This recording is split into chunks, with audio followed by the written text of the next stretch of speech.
Shalom, shalom, shalom, haleluya, haleluya. Selamat pagi, terpujilah Tuhan kita yang hidup. Di pagi yang cerah ini kita patut bersyukur karena dalam anugerah-Nya Dia telah memberikan kita satu hari lagi, tepat di hari Jumat tanggal 25 Juni tahun 2021. Adalah doa saya terus bahwa di sepanjang hari yang luar biasa ini sampai terbenamnya matahari, segala pengalaman pergumulan yang kita hadapi akan semakin memurnikan dan mendewasakan iman kita. Dan tentunya kita akan terus menikmati kebersamaan dengan Tuhan yang adalah Immanuel. Amin. Saat ini kita akan sama-sama kembali menundukkan hati kita untuk merenungkan firman Tuhan yang akan menjadi pedoman dan pelita hidup kita dalam menjalani hari yang luar biasa ini. Dan firman Tuhan hari ini akan tetap kita ambil dari pembacaan 36 hari bersama kitab Bilangan. Dan hari ini kita telah memasuki hari yang ke-28. Maka kita akan membaca kitab Bilangan pasalnya yang ke-28 ayat pertama sampai dengan ayat yang ke-31. Sebagai pengantar renungan hari ini, baiklah saya akan coba bacakan untuk kita ayat pertama sampai dengan ayat yang kedua dengan judul perikop Korban Pagi dan Korban Petang. Tuhan berfirman kepada Musa, "Perintahkanlah kepada orang Israel dan katakanlah kepada mereka, dengan setia dan pada waktu yang ditetapkan haruslah kamu mempersembahkan persembahan-persembahan kepadaku sebagai santapanku, berupa korban api-apian yang baunya menyenangkan bagiku." Saudara yang kekasih di dalam nama Tuhan Yesus, sidang jemaat Tuhan, ketahuilah hal ini bahwa kecenderungan orang adalah menyenangkan dirinya sendiri.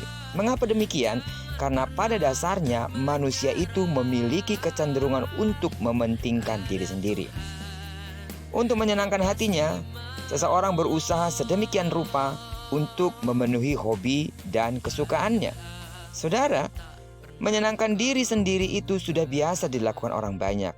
Tetapi menyenangkan hati orang lain itu sangatlah berat, bukan?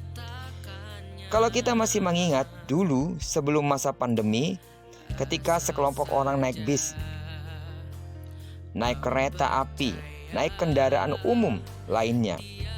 Apalagi kalau hari itu adalah hari-hari libur atau hari-hari raya. Maka kita akan melihat bahwa baik yang tua maupun yang muda, laki-laki atau perempuan, semua pada berebutan naik. Sampai-sampai ada yang berjatuhan atau berbenturan jatuh dan terluka. Ini adalah realita yang dulu pernah kita alami. Tapi kalau sekarang karena kondisi pandemi, mungkin kita jarang melihatnya. Namun pada dasarnya semua orang berpikir bahwa dialah yang paling penting untuk menyenangkan dirinya sendiri. Tidak seperti halnya dengan Paulus. Ia tahu akan posisinya. Saya pikir ia adalah salah satu tokoh rohani yang patut dijadikan teladan. Ia tidak mementingkan diri sendiri. Karenanya dengan penuh keberanian ia menyatakan, "Sama seperti aku juga berusaha menyenangkan hati semua orang dalam segala hal. Bukan untuk kepentingan diriku, tetapi untuk kepentingan orang banyak, supaya mereka beroleh selamat." 1 Korintus 10:33. Meskipun demikian, Paulus bukan tipe orang penjilat, menyenangkan hati orang untuk kepentingan dirinya sendiri. Ia mengajar untuk melakukan segala sesuatu dengan tulus dan ikhlas. Pada bagian yang lain ia berkata, "Jangan hanya di hadapan mereka saja untuk menyenangkan hati orang, tetapi sebagai hamba-hamba Kristus yang dengan segenap hati melakukan kehendak Allah." Hal senada juga diungkapkannya dalam Kolose pasal 3 ayat 22, 1 Korintus 10 ayat 33, dan Efesus 6 ayat yang ke-6. Saudara, sidang jemaat Tuhan yang saya kasih di dalam nama Tuhan Yesus, menyenangkan hati Allah adalah hal yang utama dalam hidup orang Kristen. Amin. Sama seperti kalau kita mau menyenangkan hati orang tua, kita akan bersikap baik, bersikap sopan, rajin belajar, bekerja dengan giat, hidup dengan rukun, dan lain sebagainya. Tujuannya untuk menyenangkan hati orang tua kita. Terlebih lagi kalau kita mau menyenangkan hati Tuhan, maka kita pun harus bersikap jauh lebih baik dari ketika kita menyenangkan hati orang tua kita. Pembacaan kita hari ini telah mengingatkan kita bahwa Tuhan ingin disenangkan.